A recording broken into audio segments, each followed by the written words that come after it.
The charity gala at the Palmer House was supposed to be our night. Teresa had insisted we attend, claiming it was essential for networking. I should have known better. My wife had a talent for turning every public event into my personal humiliation.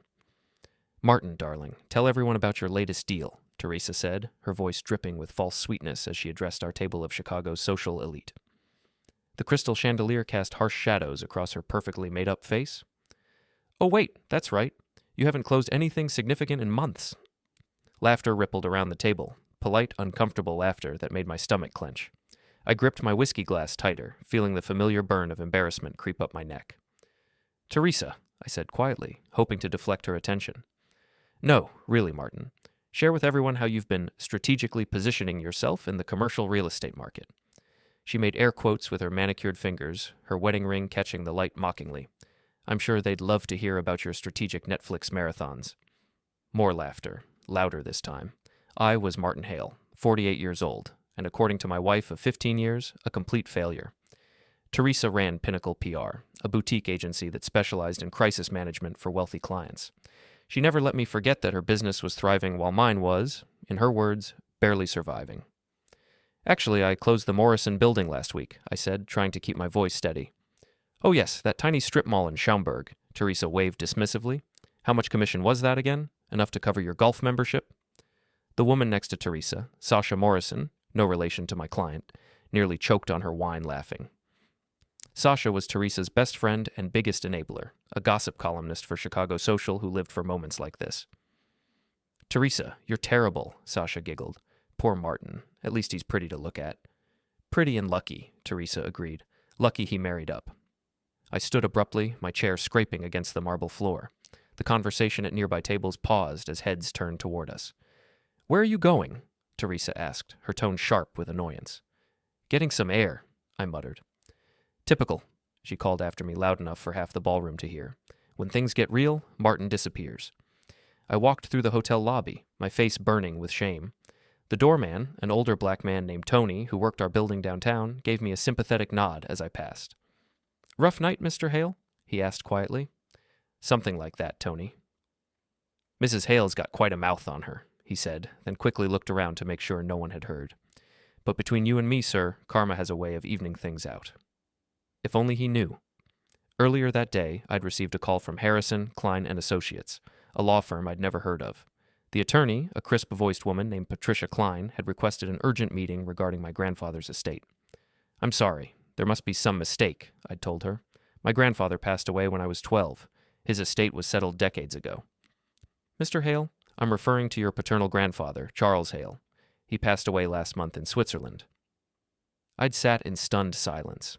My father's father had been estranged from our family since before I was born. I'd met him exactly once, at my father's funeral 10 years ago. He'd been a tall, stern man with piercing blue eyes who'd spoken to me for perhaps 5 minutes before disappearing again. "There must be some mistake," I'd repeated. "No mistake, Mr. Hale. You're the sole beneficiary of a substantial trust. $20 million, to be precise." $20 million. The number had echoed in my head all day as Teresa berated me about my career, my ambition, my worth as a human being. $20 million sitting in a trust with my name on it, and she had no idea. I'd signed the papers that afternoon in Patricia Klein's downtown office, establishing myself as the trustee with full control over the funds. The money was real, legitimate, and completely mine, according to a will that had been filed in Swiss probate court. "Your grandfather was quite specific about the conditions," Patricia had explained. "The inheritance is yours alone, not subject to any marital property claims. He was very particular about that point." Now, standing in the Palmer House lobby while my wife entertained our social circle with jokes about my failures, I felt something I hadn't experienced in years: power. My phone buzzed with a text from Teresa. "Stop pouting and get back here. You're embarrassing me." I typed back, "You're right, Teresa. Maybe I'll disappear." Then I deleted the message without sending it, turned off my phone, and walked out into the Chicago night. The next morning, I called in sick to work and drove to Patricia Klein's office. The money was already accessible, sitting in a private account at Northern Trust. $20 million earning interest while my wife planned her next public humiliation. "I need to understand the terms completely," I told Patricia as we sat in her corner office overlooking the Chicago River. "It's quite straightforward, Mr. Hale. The trust was established specifically to avoid any claims from spouses or creditors. Your grandfather was very thorough. He apparently followed your life from a distance and was impressed by your patience and character." "My patience?" Patricia smiled. His words, not mine. He mentioned in his personal notes that you'd endured significant challenges in your marriage with dignity. He wanted to ensure you had the means to choose your own path. I thought about Teresa's performance the night before, her casual cruelty delivered with a smile. My grandfather had been watching somehow, seeing what I'd been too proud to admit even to myself. "What are my options?" I asked. "Anything you want, Mr. Hale. The money is yours to use as you see fit. You could quit your job tomorrow and never work again. You could travel the world, start a business, buy real estate. The only restriction is that you cannot gift more than $10,000 annually to any individual, including your wife." That restriction felt less like a limitation and more like protection. I spent the rest of the week in a strange state of suspended animation. Teresa continued her usual pattern of casual contempt, complaining about my lack of ambition while she worked late with her clients. I'd begun noticing things I'd previously ignored. The way she always showered immediately when she came home from these late meetings, the new lingerie that never appeared in our bedroom, the secretive phone calls she took in another room. My friend Cam, an ex-Chicago cop who now ran security for corporate clients, had been telling me for months that Teresa was cheating. I'd dismissed his concerns as paranoia, but now I began paying attention. "She's working late again?" Cam asked when I called him Thursday night. Teresa had left an hour earlier for another client emergency. "Crisis management waits for no one," I said, repeating her favorite excuse. "Martin, buddy, I've been doing this for 20 years. Trust me when I say your wife ain't managing any crisis except the one in her pants." "Cam, I'm serious. You want me to follow her? Just once, so you know for sure?" I'd always refused his offers before, but something had changed. Maybe it was the money, or maybe it was finally having options. "Yeah," I said. "Do it." The photos arrived Friday morning. Teresa's BMW parked outside the Four Seasons. Teresa entering the hotel with Victor Sloan, a hedge fund manager whose account she'd landed 6 months ago. Teresa and Victor kissing in the hotel bar. Victor's hand on Teresa's thigh in a corner booth. I stared at the images on my laptop screen, feeling oddly detached. The betrayal hurt, but not as much as I'd expected. Maybe I'd known all along and just hadn't wanted to face it. My phone rang. "Teresa. Martin, I need you to pick up my dry cleaning today. I've got back-to-back meetings and won't have time." "Sure," I said, still looking at the photos. "And can you make dinner reservations somewhere nice for tomorrow? I'm bringing a potential client and his wife. Somewhere that will impress them." "Of course. Anyone I know?" "Victor Sloan. He runs Sloan Capital Management. Very successful, very connected. This account could be huge for us." "Us?" As if we were partners in anything. "I'll take care of it," I said. After she hung up, I called Patricia Klein. "I need to move quickly," I told her. "How fast can we restructure my assets?" "What did you have in mind?" "I want to disappear." The beauty of having money is that it makes everything else possible. Within a week, I'd quietly restructured my entire life. Patricia Klein introduced me to a discreet wealth management firm that specialized in privacy. They helped me establish a series of LLCs and trusts that would make my assets nearly impossible to trace. I opened new bank accounts, rerouted my business income, and began the process of extricating myself from every joint financial obligation Teresa and I shared. The prenup we'd signed 15 years ago suddenly became my best friend. It clearly delineated separate property and protected any inheritance I might receive. "You're being very smart about this," Patricia told me during one of our planning sessions. "Most people in your situation make emotional decisions that cost them millions in divorce court." "I'm not most people," I said. Teresa remained oblivious. She was too busy with her client emergencies to notice that I'd stopped complaining about money or asking her opinion about investments. She didn't notice when I quietly moved my office files to a storage unit or when I began working from coffee shops instead of our shared home office. She definitely didn't notice when I started house hunting. The property I found was perfect, a sprawling contemporary mansion in Oak Brook, sitting on 5 acres of wooded land behind electronic gates. 8 bedrooms, 6 bathrooms, a home theater, wine cellar, and a 3-car garage. The seller was motivated, a tech executive who'd been transferred to California and needed a quick close. I bought it cash through one of my LLCs, closing the deal in 2 weeks. Meanwhile, Cam's surveillance of Teresa had expanded into a comprehensive investigation. What we discovered was worse than simple infidelity. "She's not just cheating," Cam explained as we sat in his car outside Victor Sloan's downtown office. "She's running a whole operation. Look at this." He handed me a folder thick with photographs and documents. Teresa entering hotels with 3 different men over the past month, credit card receipts for romantic dinners charged to her business account, text message screenshots that Cam had obtained through a contact at Teresa's cell phone provider. The messages were explicit, manipulative, and devastating. Teresa wasn't just having an affair with Victor Sloan, she was systematically seducing wealthy clients and using the relationships to inflate her billing and secure preferential treatment. "This is fraud," I said, reading through invoices that charged clients for strategic consulting sessions that were actually weekend getaways. "It's definitely unethical," Cam agreed. "Whether it's criminal depends on how good her lawyers are, but it's definitely enough to destroy her professionally." "What about Sloan? Married with 2 kids? Wife doesn't know. He's been paying Teresa's agency triple the market rate for services that any competent PR firm could provide for a third of the cost." I studied the photos of Teresa and Victor together. They looked happy, relaxed, completely unaware that their secret was being documented in high definition. "How long have you known?" I asked Cam. "Known what?" "That I was going to leave her." Cam was quiet for a moment. "Since the first time she humiliated you in public, and you just took it. Men like you don't stay down forever, Martin. You just wait for the right moment." The right moment came sooner than expected. I was working late in my new home office. Teresa thought I was at the library when she called in a panic. "Martin, I need you to come home right now. There's been a situation with one of my clients." "What kind of situation?" "Victor Sloan's wife found some emails. She's threatening to go to the press about our professional relationship. I need to do damage control, but I need you there for moral support." Professional relationship. The euphemism was almost insulting. "I'm actually tied up with something," I said, looking around my new mansion's living room. The furniture had been delivered that afternoon: leather sofas, a massive dining table, artwork I'd chosen myself. "Tied up with what? It's 9 o'clock at night." "Research for a potential deal." "Martin, this is important. My business could be ruined if this gets out. Victor's wife is crazy jealous, and she's making wild accusations about our working relationship." "Our working relationship." She couldn't even be honest during her own crisis. "I'm sure you'll figure it out," I said. "You're good at managing crises." "What the hell is wrong with you? I need your support right now." "Teresa, I've been supporting you for 15 years. Tonight, you're on your own." I hung up and turned off my phone. The next morning, I implemented the plan Cam and I had developed. While Teresa was at her office trying to contain the Sloan situation, I returned to our downtown condo with a moving truck. I took only what was mine: my clothes, personal items, books, and the few pieces of furniture I'd owned before our marriage. Everything else, the designer sofas Teresa had insisted on, the art she'd chosen, the expensive kitchen gadgets she never used, stayed behind.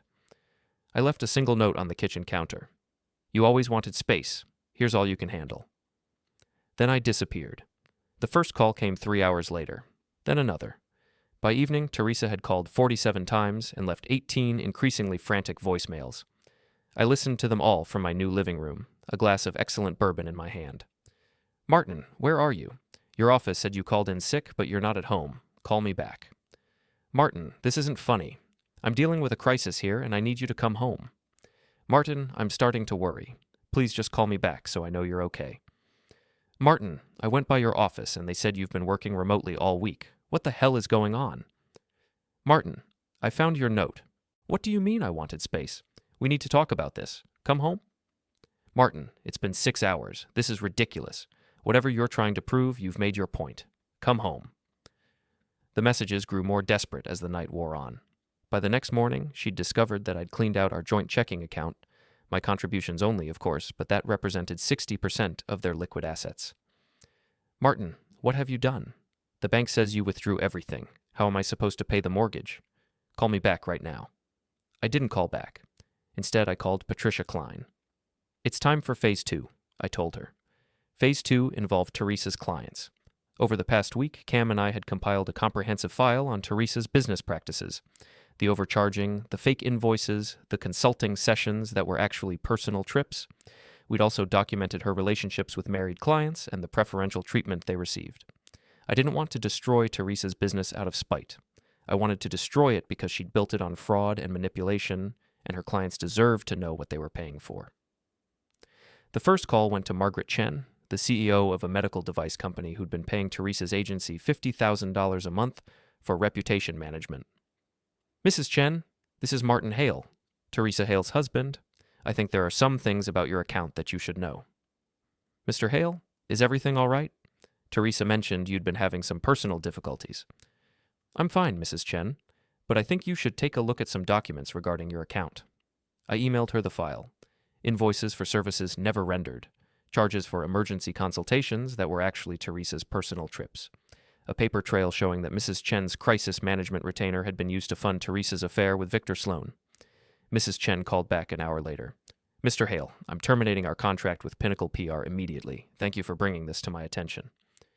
I made similar calls to 4 other major clients. By the end of the day, Teresa had lost nearly 80% of her revenue. The calls from Teresa became increasingly desperate.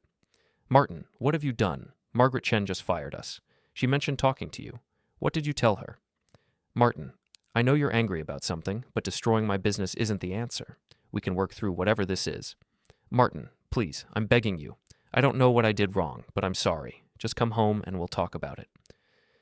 Martin, I hired a private investigator to find you. Did you know that? I'm that worried. Please just call me back. I almost felt sorry for her. Almost. The final message came at 2 a.m, 3 days after I'd moved out. Martin, I know about the inheritance. I found the papers from the law firm. I know about the $20 million. We can share it, okay? We're married.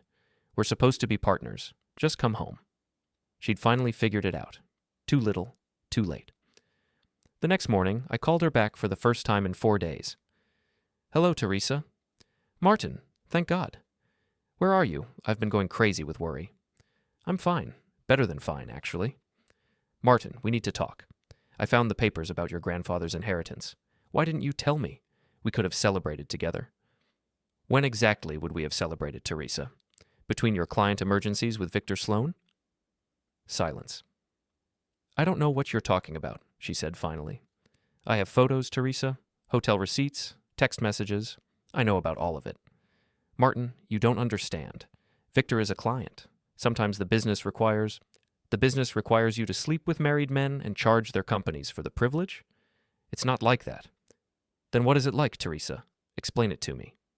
Another long silence. Where are you? She asked finally. Somewhere you can't find me. Martin, please, let's meet somewhere and talk about this, like adults. We can work through this. There's nothing to work through, Teresa. I'm filing for divorce. You can't. The money is mine, all of it. Check the prenup you insisted we sign. Check the trust documents. You get nothing. I hung up and blocked her number. 2 days later, she found my new address. The security system I'd installed was state-of-the-art. Cameras at every entrance, motion sensors throughout the property, and a panic room that could have survived a nuclear attack. When Teresa's BMW pulled up to the front gate, I watched her on the monitors from my home office. She looked terrible. Her usually perfect hair was disheveled, her makeup smeared from crying. She'd lost weight in the week since I'd disappeared, and her expensive clothes hung loose on her frame. She pressed the intercom button. Martin, I know you're in there. We need to talk. I didn't answer. Martin, please. I'm not leaving until you talk to me. I picked up the intercom phone. You're trespassing on private property, Teresa.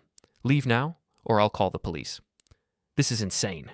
You can't just disappear and buy a mansion without telling your wife. I can do whatever I want. The house is mine, bought with my money. You have no legal claim to any of it. We're still married. Not for long. She started crying then, ugly sobs that echoed through the intercom. Martin, I'm sorry. I know I haven't been the best wife, but we can fix this. We can go to counseling. I'll change. It's too late for that. It's never too late. We've been together for 15 years. 15 years of you treating me like garbage.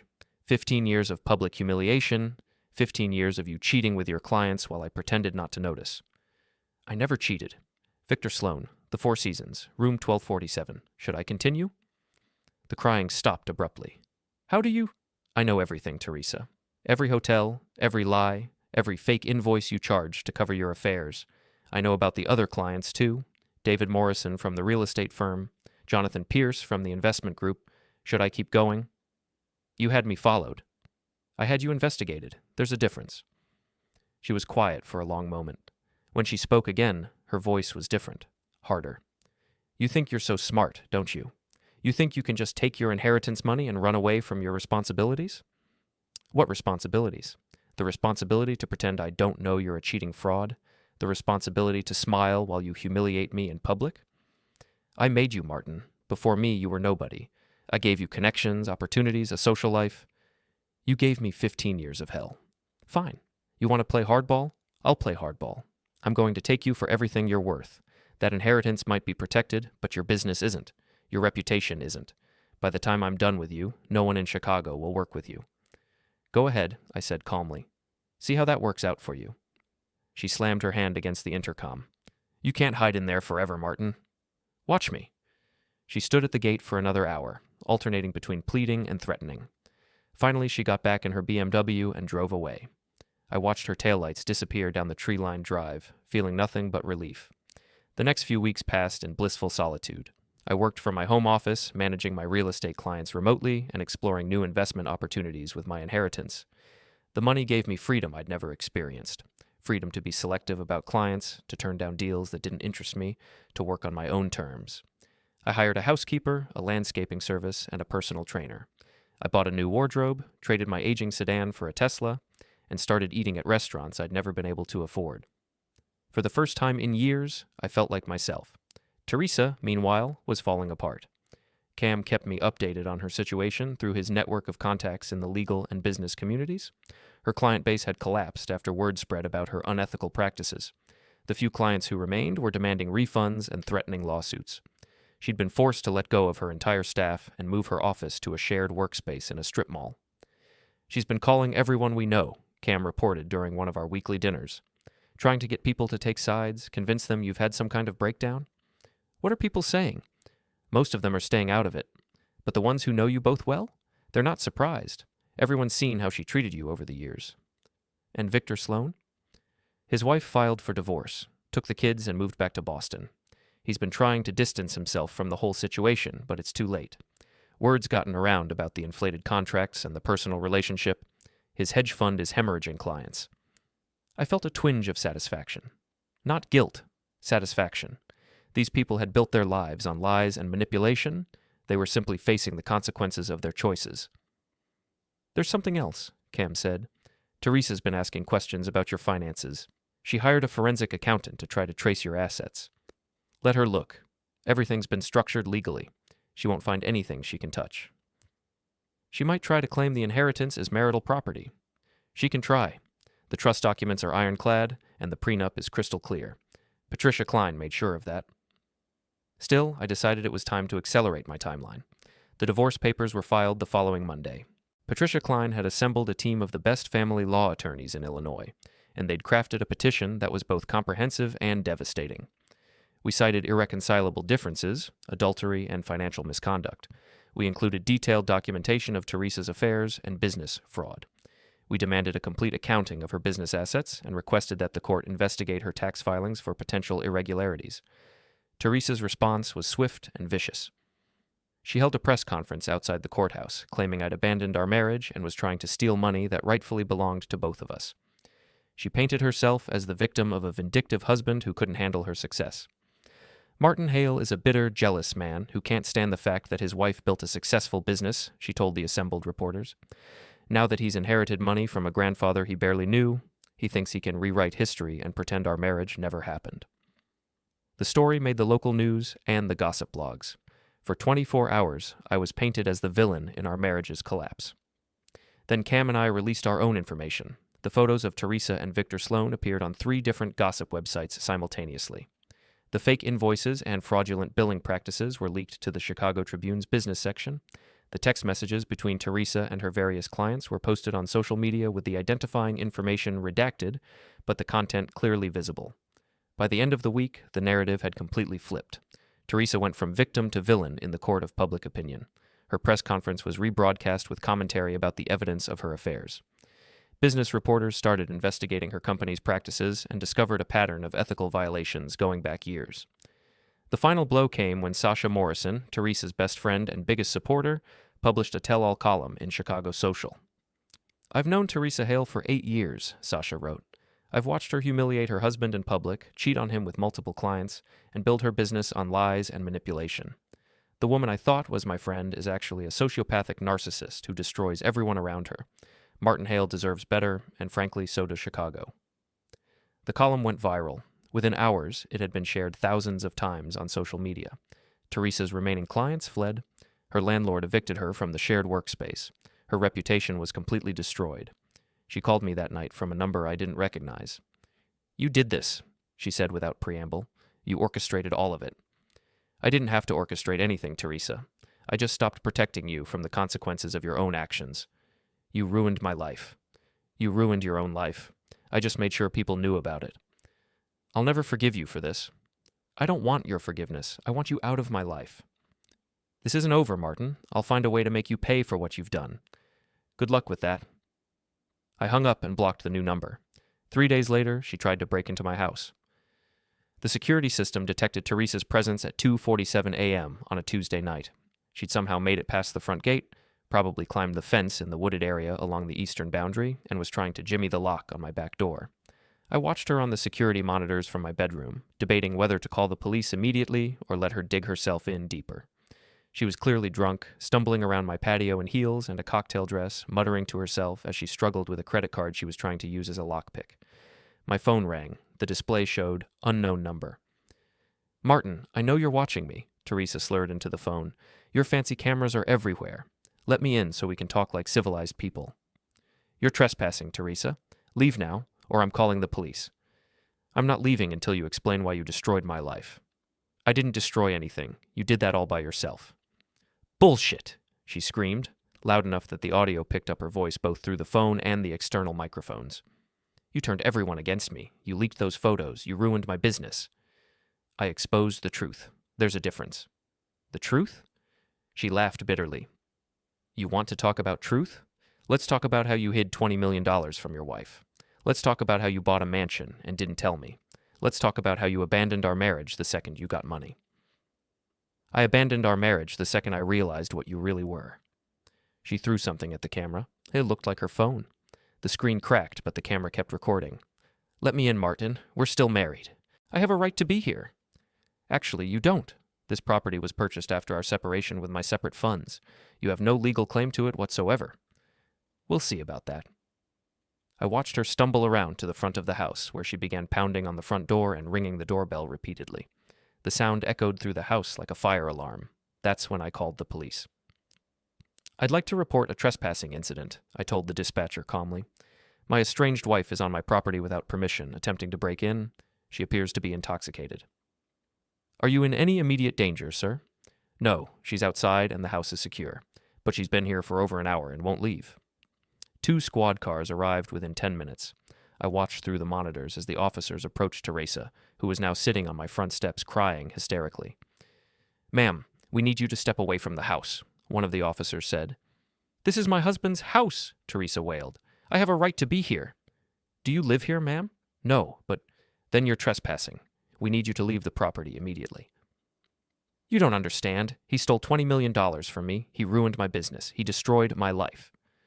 The officers exchanged glances. One of them spoke into his radio while the other continued talking to Teresa. "Ma'am, those sound like civil matters. Right now, you're on private property without permission. We need you to come with us." "I'm not going anywhere until I talk to my husband."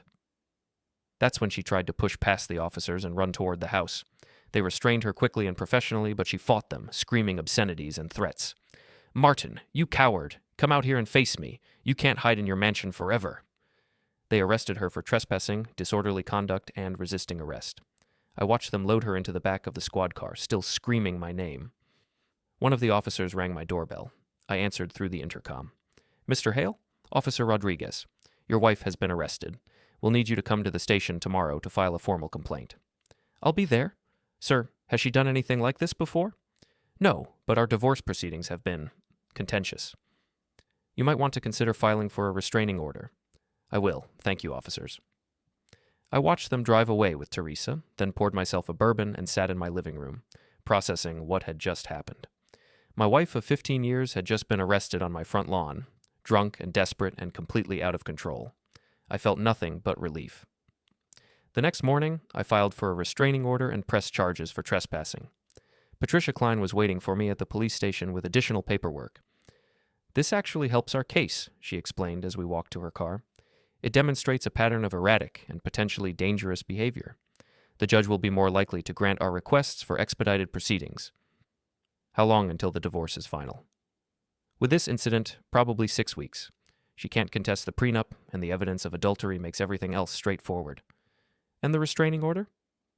Should be approved within 48 hours. She'll be prohibited from coming within 500 feet of you, your home, or your place of business. Teresa made bail that afternoon and immediately violated the restraining order by calling me from jail. "You bastard," she hissed into the phone. "You had me arrested." "You had yourself arrested. I just reported a crime." This is all a game to you, isn't it? You're enjoying watching me suffer. I'm not watching you do anything, Teresa. I'm living my life while you destroy yours. I know what you're doing. You think you can humiliate me the way I humiliated you, but I'm not going to break. I'm not trying to break you. I'm trying to get you out of my life. Well, it's not going to be that easy. I still have friends in this city, people who know what kind of man you really are. What kind of man am I, Teresa? A coward, a nobody, a man who hides behind lawyers and money because he's too weak to fight his own battles. If that's what you need to believe, I'm going to make sure everyone knows what you did to me, how you abandoned your wife the second you got rich, how you destroyed an innocent woman's life out of spite. Innocent? I laughed. Teresa, you've been cheating on me for years. You've been defrauding your clients. You've been lying to everyone in your life. The only innocent person in this situation is me. We'll see about that. She hung up. The restraining order was approved the next day, but Teresa found ways around it. She couldn't contact me directly, but she began a campaign of harassment through intermediaries. She had friends call my office with fake emergencies. She sent messages through mutual acquaintances. She even had her mother call me, crying about how I was destroying her daughter's life. But her biggest mistake was going after my business. I first noticed something was wrong when 3 of my long-term clients canceled their contracts within the same week. These were relationships I'd built over years, solid commercial leasing deals that generated steady income. The 4th client, a restaurant chain owner named Frank DeLuca, was more direct. "Martin, I got a call from your wife," he said when I phoned to ask about his cancellation. "She told me some things about your business practices that concerned me." "What kind of things?" "She said you've been using inheritance money to undercut your competitors' pricing, that you're not operating on a level playing field anymore." "Frank, you've known me for 5 years.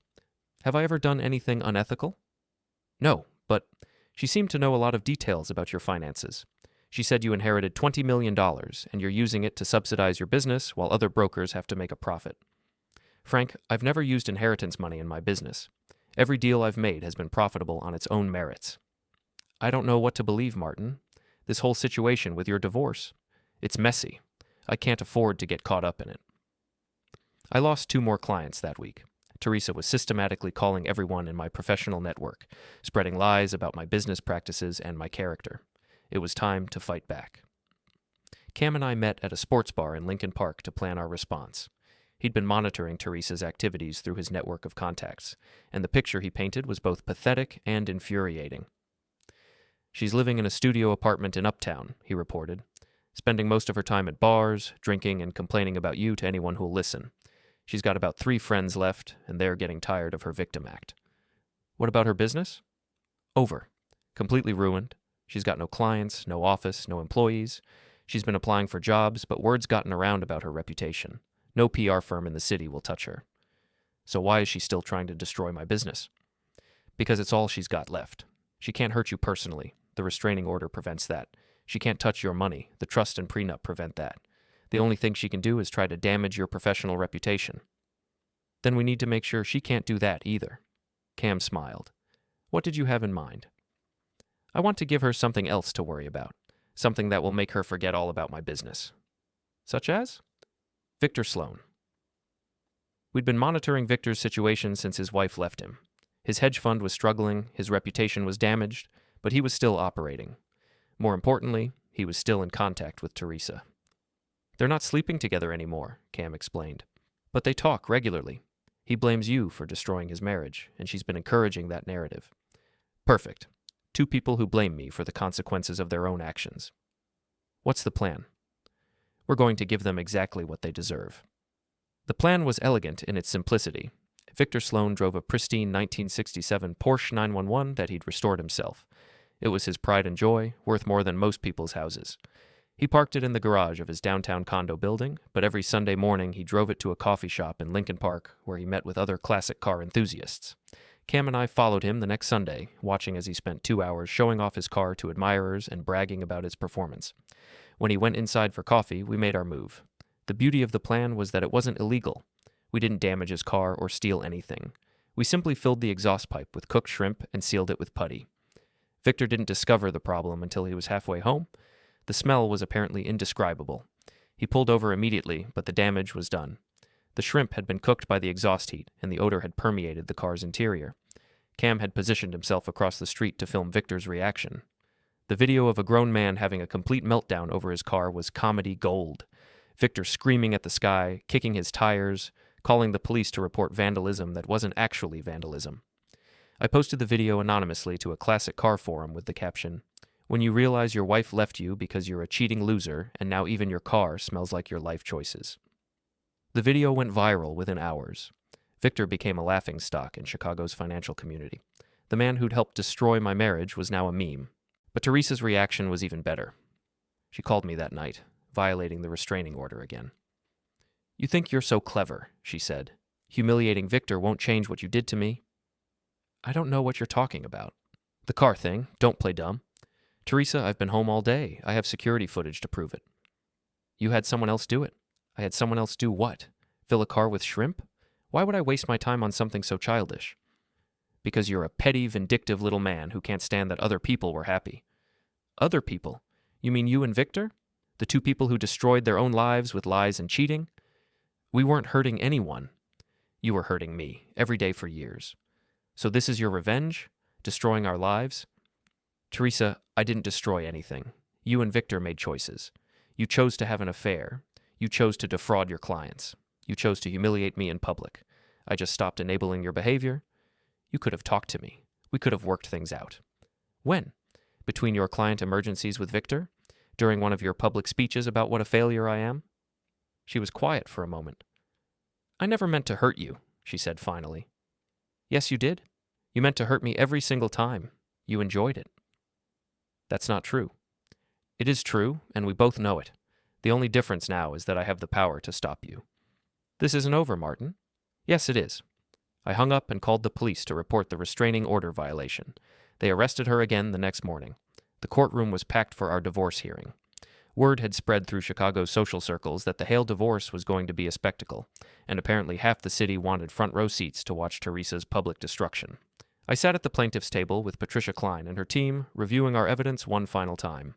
We had everything: financial records proving Teresa's business fraud, photographs documenting her multiple affairs, text messages revealing her manipulative behavior, and testimony from witnesses who'd seen her public humiliation of me over the years. Teresa sat across the aisle with her attorney, a tired-looking public defender who'd been assigned to her case after she could no longer afford private counsel. She looked terrible, thin, pale, wearing a discount suit that didn't fit properly. Her fall from social prominence had been swift and complete. Judge Margaret Walsh called the court to order and reviewed the case summary. She was known for her no-nonsense approach to family law and her particular distaste for spousal misconduct. "This is a petition for dissolution of marriage filed by Martin Hale against Teresa Hale," Judge Walsh announced. The petitioner cites irreconcilable differences, adultery, and financial misconduct.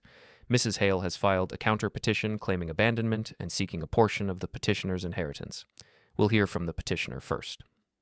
Patricia Klein stood and delivered an opening statement that was both comprehensive and devastating. She methodically laid out Teresa's pattern of infidelity, her fraudulent business practices, and her systematic emotional abuse of me over our 15-year marriage.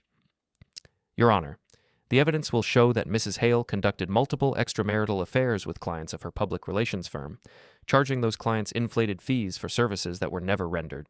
She used marital assets to fund these affairs while publicly humiliating her husband for his alleged financial failures. When Mr. Hale inherited money from his grandfather, money that is clearly separate property under their prenuptial agreement, Mrs. Hale attempted to claim ownership of assets she had no legal right to possess. The evidence presentation took 3 hours. Patricia's team had prepared a multimedia presentation that included photographs, financial documents, text messages, and video testimony from witnesses. Sasha Morrison testified about Teresa's affairs and her public treatment of me. "I watched Teresa humiliate Martin at social events for years," she said. She would make jokes about his career, his appearance, his worth as a husband. It was cruel and unnecessary. Margaret Chen, the medical device CEO, testified about Teresa's fraudulent billing practices. I paid Pinnacle PR over $300,000 for services that were never provided. Many of the charges were for personal trips that Mrs. Hale took with her clients. Cam testified about his surveillance of Teresa and Victor Sloan. I documented multiple instances of Mrs. Hale entering hotels with married clients and charging the encounters to her business accounts as consulting fees. Even Tony, the doorman from our old building, testified about Teresa's behavior. Mrs. Hale would come home at all hours, often intoxicated, and make derogatory comments about her husband to anyone who would listen. She showed no respect for her marriage or her spouse. By the time we finished presenting our case, Teresa was visibly shaking. Her attorney had objected repeatedly, but Judge Walsh had overruled most of the objections and allowed the evidence to be presented in full. Mrs. Hale, Judge Walsh said when it was time for the defense to present their case, do you wish to testify on your own behalf? Teresa's attorney whispered something to her, but she shook her head and stood up. Yes, Your Honor, I want to tell my side of the story. What followed was one of the most spectacular courtroom meltdowns I'd ever witnessed. Instead of presenting a coherent defense, Teresa launched into a rambling, emotional tirade about how I'd destroyed her life. Martin abandoned me the second he got money, she told the judge. He never tried to work on our marriage. He just disappeared and started plotting his revenge. Everything that's happened to me is because he orchestrated a campaign to destroy my reputation and my business. Mrs. Hale, Judge Walsh interrupted, do you deny having extramarital affairs? Those relationships were complicated. My clients needed emotional support, and sometimes the lines got blurred. Do you deny charging clients for personal expenses? Those were legitimate business expenses. Travel and entertainment are normal parts of public relations work. Do you deny making public statements disparaging your husband? Martin was going through a difficult period in his career. I was trying to motivate him. Judge Walsh looked skeptical. By humiliating him in public? I never meant to humiliate anyone. Mrs. Hale, I've reviewed the evidence in this case, including recordings of your public statements about your husband. Your behavior toward Mr. Hale was consistently demeaning and cruel. Your business practices were fraudulent. Your extramarital relationships were numerous and well documented. Do you have any evidence to contradict these findings? Teresa looked around the courtroom desperately, as if searching for someone to rescue her. The gallery was filled with people she'd once considered friends, all watching her public destruction with fascination. He has $20 million, she said finally. We were married for 15 years. I deserve half of everything. Mrs. Hale, the inheritance in question was received by your husband after your separation and is clearly defined as separate property under your prenuptial agreement. You have no legal claim to those funds. The prenup was signed under duress. Do you have evidence of duress? I was young. I didn't understand what I was signing. Mrs. Hale, you were 28 years old when you signed the prenuptial agreement. You had your own attorney review the document. The agreement is valid and enforceable. Judge Walsh called a brief recess to review the evidence. When court reconvened, her ruling was swift and decisive. I find in favor of the petitioner on all counts, she announced. The marriage is dissolved effective immediately. Mrs. Hale's counter-petition for spousal support and property division is denied. Given the evidence of adultery and financial misconduct, Mrs. Hale is entitled to no portion of the marital assets beyond her personal belongings. The gallery erupted in whispers and gasps. Teresa collapsed into her chair, sobbing. Furthermore, Judge Walsh continued, I'm ordering Mrs. Hale to reimburse her former clients for fraudulent charges totaling $473,000. I'm also recommending that the state attorney's office review this case for potential criminal charges. It was over. 15 years of marriage ended with a gavel strike and a pile of legal documents. As we left the courthouse, reporters swarmed around us. Patricia Klein had prepared a brief statement, but I decided to speak for myself. I'm grateful that the court recognized the truth about my marriage, I told the cameras. For 15 years, I endured emotional abuse, public humiliation, and systematic betrayal. Today, justice was served. Mr. Hale, do you have any regrets about how this situation unfolded? One reporter asked. My only regret is that I didn't stand up for myself sooner. What's next for you? I'm going to live my life on my own terms, surrounded by people who respect and value me. The story dominated the local news cycle for days. Teresa Hale's fall from social prominence became a cautionary tale about the consequences of greed and infidelity. The woman who'd once been featured in Chicago Social's Power Couples issue was now a punchline. But she wasn't finished trying to destroy me. 3 days after the divorce was finalized, I received a call from Frank DeLuca, the restaurant owner who'd canceled his contract with me. "Martin, I owe you an apology," he said. "I just found out that your ex-wife has been calling all your clients with false information about your business." "What kind of false information?" "She told me you were under investigation for money laundering. She said the FBI was looking into your inheritance and that anyone who worked with you would be implicated." "That's completely false, Frank. I know that now. I called the FBI field office to verify, and they told me no such investigation exists. Your ex-wife has been lying to everyone." "I appreciate you telling me this." "There's more. She's been organizing a group of your former clients, trying to convince them to file complaints against you with the Real Estate Commission. She's claiming you used inheritance money to undercut legitimate pricing. This was escalating beyond simple harassment. Teresa was now attempting to destroy my professional license and my ability to earn a living." "Frank, would you be willing to testify about these phone calls if necessary?" "Absolutely. What she's doing is wrong, Martin. I've known you for years, and you're one of the most ethical brokers I've ever worked with." I called Patricia Klein immediately. "She's crossed a line," Patricia said after I explained the situation. "Making false statements to damage your professional reputation could constitute defamation and tortious interference with business relationships." "What are my options?" "We can file a civil lawsuit for damages. But honestly, Martin, she doesn't have any money left to collect. It might be more effective to pursue criminal charges for harassment and filing false reports." "Do it. All of it." "Are you sure? This will make the situation even more public." "I'm tired of being defensive, Patricia. It's time to go on the offense." The criminal charges were filed the next day. Teresa was arrested at her studio apartment and charged with criminal harassment, filing false reports, and violating the restraining order. The story made headlines again, with photos of Teresa being led away in handcuffs. But the real blow came when Victor Sloan decided to distance himself from her completely. Victor had been quietly supporting Teresa's efforts to damage my reputation, providing her with information about my business relationships and encouraging her harassment campaign. But when the criminal charges were filed, he panicked. Cam had been monitoring Victor's communications, and he discovered that Victor was planning to leave Chicago entirely. His hedge fund had collapsed, his reputation was ruined, and he was facing his own legal problems related to the inflated contracts with Teresa's firm. "He's liquidating everything," Cam reported. "Selling his condo, his cars, his art collection. Word is, he's moving to the Cayman Islands." "What about Teresa?" "He cut off all contact with her yesterday. Blocked her phone number, changed his email address, told his doorman not to let her in the building." Teresa's last ally had abandoned her. The final confrontation came 2 weeks later, at the opening night of a charity fundraiser I'd been invited to attend. It was my first major social event since the divorce, and I'd debated whether to go. But Patricia Klein had encouraged me to make public appearances to show that I was moving on with my life. I arrived at the Four Seasons Ballroom, ironically the same hotel where Teresa had conducted her affair with Victor, wearing a new tuxedo and feeling more confident than I had in years. The inheritance had given me financial freedom, but the divorce had given me something more valuable: self-respect. The event was a fundraiser for children's literacy, hosted by the Chicago Cultural Foundation. I'd made a substantial donation, $50,000, and my name was prominently featured in the program as a major sponsor. I was talking with Margaret Chen and several other business leaders when I saw Teresa across the room.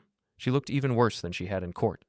Thin to the point of gauntness, wearing a dress that was clearly secondhand, her once perfect hair now limp and poorly styled. She was standing alone near the bar, holding a glass of wine and staring at me with undisguised hatred. "Is that your ex-wife?" Margaret asked, following my gaze. "Unfortunately." "How did she get in here? This is a $500 a plate event." "I have no idea." But I soon found out. Teresa approached our group with the unsteady gait of someone who'd been drinking heavily. "Well, well," she said loudly, drawing stares from nearby guests. "If it isn't Martin Hale, Chicago's newest philanthropist, tell me, Martin, how does it feel to buy your way into society with your money?" The conversation around us stopped. People turned to stare, sensing drama. "Teresa, you shouldn't be here," I said calmly. "Shouldn't I? This is a public event. I have every right to be here." "You're violating the restraining order by approaching me." "The restraining order doesn't apply to public events," she slurred. I checked with my lawyer. Margaret Chen stepped forward. "Mrs. Hale, I think you should leave." "And I think you should mind your own business, Margaret." "Oh, wait, that's right. You can't mind your own business. That's why you hired me in the first place, because your company was about to be exposed for selling defective medical devices." Margaret's face went white. "That's completely false." "Is it? Should I tell everyone here about the lawsuit you're trying to cover up? The patients who were injured by your products? This was escalating quickly. Teresa was now making accusations that could constitute defamation. Teresa, stop, I said firmly. You're embarrassing yourself. Embarrassing myself? She laughed bitterly. You destroyed my life, Martin. You took everything from me. My business, my friends, my reputation. And now you're standing here playing the victim. I didn't take anything from you. You lost everything because of your own choices. My choices? What about your choices? What about the choice to hide $20 million from your wife? What about the choice to hire private investigators to stalk me? What about the choice to systematically destroy my business relationships? The crowd around us was growing larger. I could see phones being raised, people recording the confrontation. I exposed the truth about your business practices, I said. Your clients deserve to know they were being defrauded. Defrauded? I provided valuable services to my clients. You slept with married men and charged their companies for the privilege. Gasps echoed around the ballroom. Teresa's face turned crimson. You sanctimonious bastard, she hissed. You act like you're so pure, but you're just as manipulative as I ever was. The only difference is that you have money now. The difference is that I never cheated on my spouse or stole from my clients. You stole my life. I saved my own life. From you. Teresa raised her hand as if to slap me, but security guards appeared before she could make contact. 2 large men in dark suits stepped between us, gently but firmly restraining her. Ma'am, we're going to need you to leave, one of the guards said. This isn't over, Martin, Teresa screamed as they escorted her toward the exit. You think you've won, but this isn't over. The ballroom was silent as she was led away. Hundreds of Chicago's social elite had just witnessed the complete meltdown of a woman who'd once been one of their own. I straightened my tie and turned back to Margaret Chen and the others. I apologize for that scene, I said calmly. Divorce brings out the worst in some people.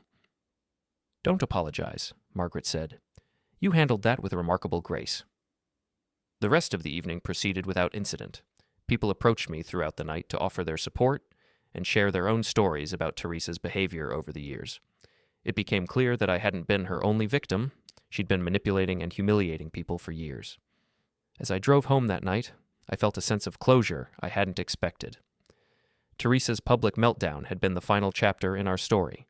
She'd shown everyone exactly who she really was, and I'd shown them who I was becoming. But Teresa had one more card to play. The break-in attempt happened on a stormy Thursday night in November, exactly 6 months after I'd walked out of the Palmer House charity gala and never looked back.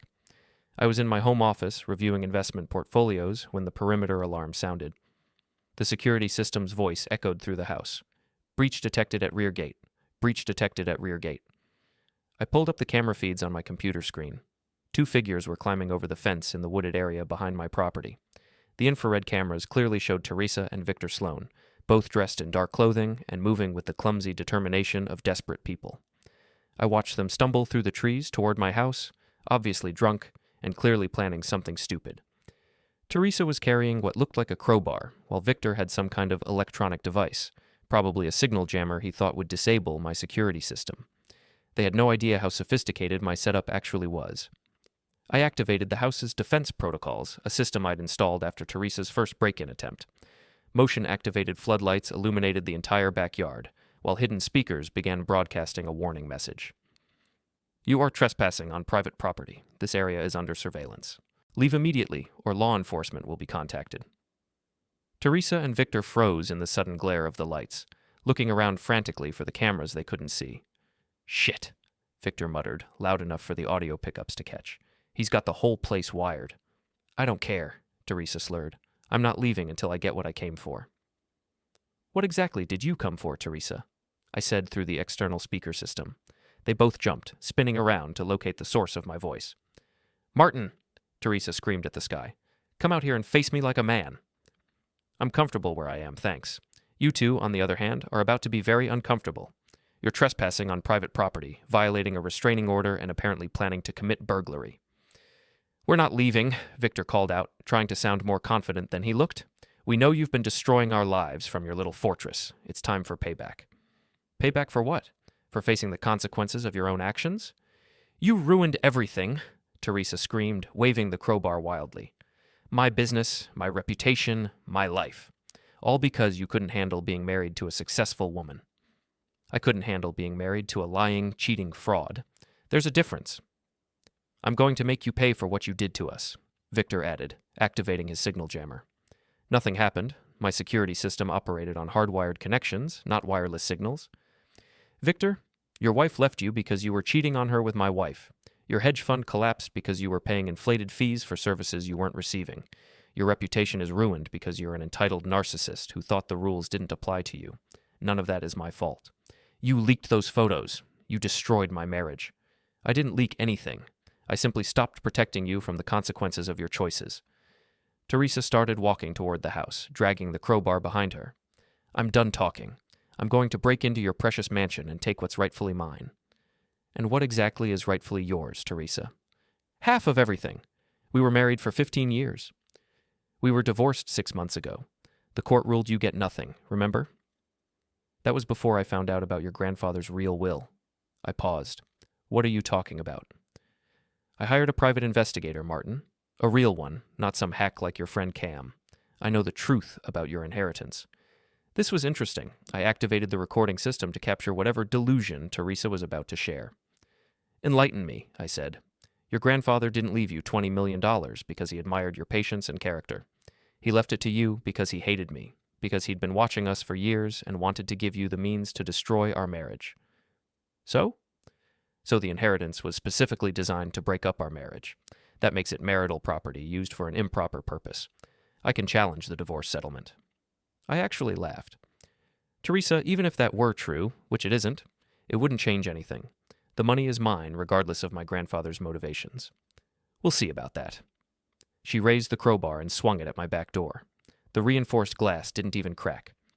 Teresa, you're drunk and you're making a mistake. Leave now and I won't press charges. I'm not leaving. She swung the crowbar again, this time at a window. Again, nothing happened. Bulletproof glass, I explained. You could hit it all night and not make a dent. Victor was getting nervous. Teresa, maybe we should go. This isn't working. Shut up, Victor. You're the one who said we should do this together. You're the one who said we could force him to share the money. I didn't say we should break into his house. Then what did you think we were going to do? Ask nicely? I decided to escalate the situation. Victor, did you know that Teresa has been recording your phone conversations? She's been building a file on you for months, documenting everything you've said about your ex-wife, your business practices, your plans to flee the country. Victor turned to stare at Teresa. What is he talking about? He's lying, Teresa said quickly. Don't listen to him. Actually, I'm not lying. Teresa, should I play the recording of you telling your private investigator that Victor was planning to disappear to the Cayman Islands with stolen client funds? You're bluffing, Teresa said, but her voice was shaky. Am I? Victor, did you know that Teresa contacted the SEC last week? She provided them with detailed information about your hedge fund's operations, hoping to make a deal for immunity in exchange for cooperation. Teresa, is that true? Victor demanded. I was trying to protect us? By throwing me under the bus? I was trying to get leverage against Martin. You stupid snake. You destroyed my life and now you're trying to destroy what's left of it. They started arguing with each other, their voices rising above the storm. I watched them fight in my backyard, two desperate people turning on each other as their pathetic plan fell apart. That's when I activated the final protocol. The sprinkler system engaged, but instead of water, it sprayed a mixture of water and permanent dye, a security feature I'd installed specifically for situations like this. Within seconds, both Teresa and Victor were soaked in bright purple liquid that would stain their skin and clothes for weeks. What the hell? Victor screamed, trying to shield himself from the spray. It's not coming off, Teresa shrieked, wiping at her face and only making the staining worse. The sprinklers shut off automatically after 30 seconds, leaving them both standing in my backyard looking like purple-stained refugees from a paintball war. That was a permanent dye, I announced through the speakers. It won't wash off for about 2 weeks. I hope you don't have any job interviews scheduled. You psychopath, Teresa screamed. This is assault. Actually, it's a legal security measure designed to mark trespassers for identification, very popular in commercial applications. Police sirens were approaching.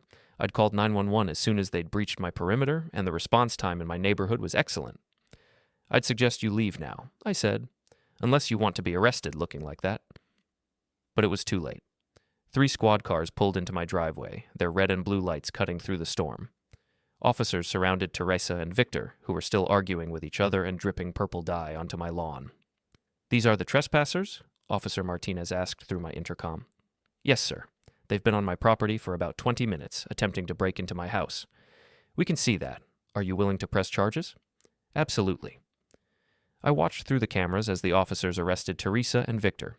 The purple dye made them easy to identify, and the security footage provided clear evidence of their crimes. They were both charged with trespassing, attempted burglary, and violating restraining orders.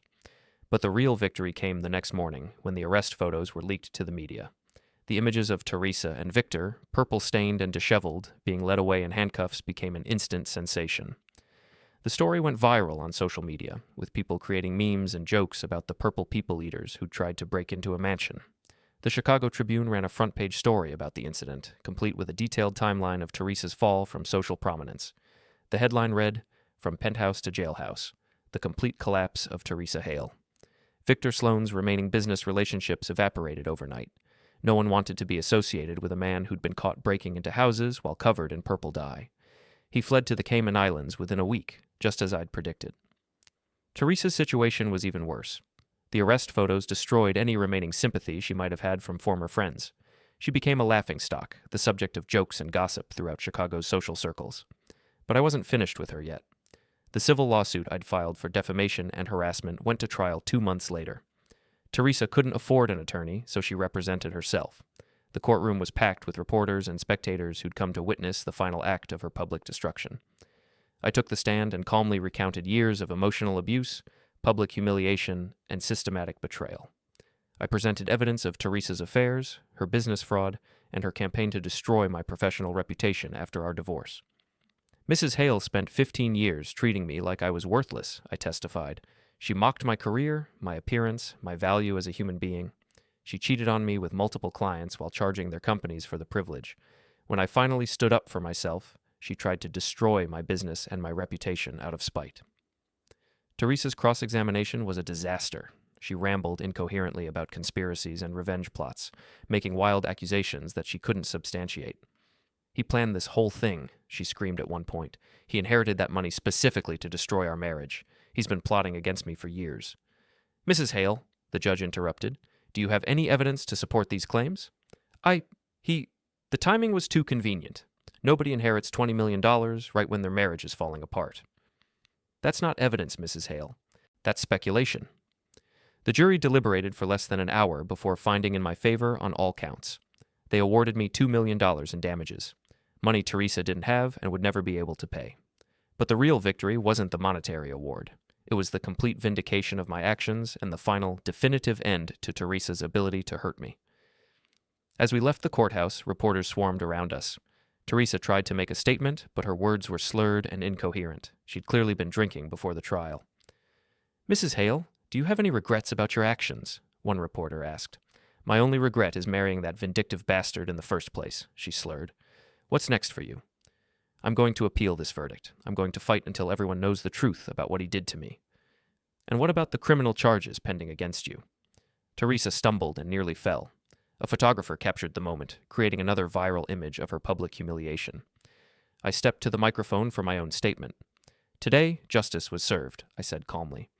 For years, I endured abuse, betrayal, and public humiliation from a woman who was supposed to love and support me. When I finally found the strength to leave that toxic relationship, she tried to destroy my life out of spite. Today, a jury recognized the truth about what happened and held her accountable for her actions. Mr. Hale, do you have any sympathy for your ex-wife's situation? I have sympathy for anyone who's struggling with addiction and mental health issues, but I have no sympathy for someone who refuses to take responsibility for their own choices. What's next for you? I'm going to continue living my life on my own terms, surrounded by people who respect and value me. I'm going to use my resources to help others who've been trapped in abusive relationships. And I'm going to make sure that what happened to me never happens to anyone else if I can prevent it. The interview clips were broadcast on every local news station and shared thousands of times on social media. The contrast between my composed, articulate responses and Teresa's drunken rambling was stark and devastating. That night, I sat in my home office, looking out at the peaceful grounds of my estate.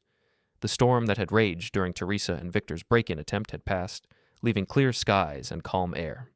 My phone rang. It was Patricia Klein. Congratulations, she said. You've officially won the most complete victory I've ever seen in a divorce case. It doesn't feel like winning, I said. It feels like surviving. Sometimes that's the same thing. What happens to Teresa now? She'll probably serve some jail time for the break-in and the restraining order violations. After that, who knows? She's unemployable in Chicago, she has no money, and she's burned every bridge she ever built. And Victor? The Caymans don't have an extradition treaty for financial crimes. He'll probably live out his days as a beach bum, drinking away what's left of his stolen money. Good. Martin, I have to ask, do you ever feel guilty about how this all turned out? I thought about the question seriously. No, I said finally. I feel relieved. For the first time in 15 years, I'm free to be myself without fear of judgment or humiliation. I have money, yes, but more importantly, I have my self-respect back. What's next for you? I'm thinking about starting a foundation, something to help people escape abusive relationships. Maybe fund legal services for people who can't afford good attorneys. That's a wonderful idea. Teresa was right about one thing. I did get lucky with the inheritance, but luck without wisdom is worthless. I want to use what I've been given to make sure other people don't have to endure what I endured. We talked for a few more minutes about the foundation and other plans for the future. After Patricia hung up, I poured myself a glass of bourbon and stepped out onto my balcony. The city lights twinkled in the distance, and I could see the lake beyond them. Somewhere out there, Teresa was probably drinking herself into oblivion, still convinced that she was the victim in our story. Victor was probably planning his escape to a tropical paradise built on stolen money. But I was here, in my home, surrounded by peace and possibility. I'd won more than a legal victory. I'd won my life back. My phone buzzed with a text message from an unknown number. For a moment, I thought it might be Teresa making one final attempt to harass me. Instead, it was from my sister Nina, whom I hadn't spoken to in months. Saw the news coverage? Proud of you for finally standing up for yourself. Dinner this weekend? I smiled and typed back, I'd like that. For the first time in years, I was looking forward to the future instead of dreading it. The inheritance had given me financial freedom, but the divorce had given me something more valuable. The knowledge that I was strong enough to protect myself from people who wanted to hurt me. I raised my glass to the Chicago skyline and made a toast to second chances, to justice served, and to the simple pleasure of living without fear. Tomorrow, I would start building the foundation. I would help other people find the strength to escape toxic relationships and rebuild their lives. I would use my grandfather's gift not just to secure my own happiness, but to ensure that others could find theirs as well. But tonight, I was simply going to enjoy the silence, the peace, and the knowledge that I would never again allow anyone to make me feel worthless. I finished my bourbon, went back inside, and locked the door behind me. The security system armed itself automatically, protecting my sanctuary from anyone who might want to disturb my hard-won peace. As I climbed the stairs to my bedroom, I thought about Teresa's final words at the courthouse. This isn't over. But it was over. Completely, definitively, permanently over. I had won by refusing to be destroyed. I had triumphed by choosing my own happiness over her toxic presence. I had succeeded by building a life she could never touch or diminish. The best revenge, I'd learned, wasn't elaborate schemes or public humiliation. The best revenge was simply living well while your enemies destroyed themselves through their own poor choices. Teresa and Victor had lost everything because they were fundamentally dishonest, selfish people who believed they could manipulate and abuse others without consequences. I had won everything because I had finally found the courage to demand better for myself. Standing in my bedroom, looking out at the grounds of my estate, I felt something I hadn't experienced in 15 years. Complete contentment. I was exactly where I belonged, living exactly the life I deserved. And if Teresa wanted to keep fighting battles that were already over, she could do it alone, in her purple-stained clothes, with her empty bank account and her non-existent reputation. I was done looking back.